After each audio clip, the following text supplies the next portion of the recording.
பூலோகம் என்பது பொடியாகி போகலாம், பொன்னாரமே நம் காதலு பூலோகம் தாண்டி வாழலாம். ஆகாயம் என்பது இல்லாமல் போகலாம், ஆனால் நம் நேசமே ஆகாயம் தாண்டி வாழலாம். கண்ணீரில் ஈரமாகி கரையாச்சு காதலே, கரை மாற்றி நாமும் வெள்ளை கரையேற வேண்டுமே.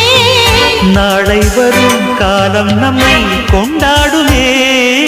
தாஜ்மஹால் தேவையில்லை அன்னமே அன்னமே, காடுமலை நதிகள் எல்லாம் காதலின் சின்னமே. இந்த பந்தம் இன்று வந்ததோ, 7 ஜென்மம் கண்டு வந்ததோ. உலகம் முடிந்தும் தொடரும் உறவிதுவோ.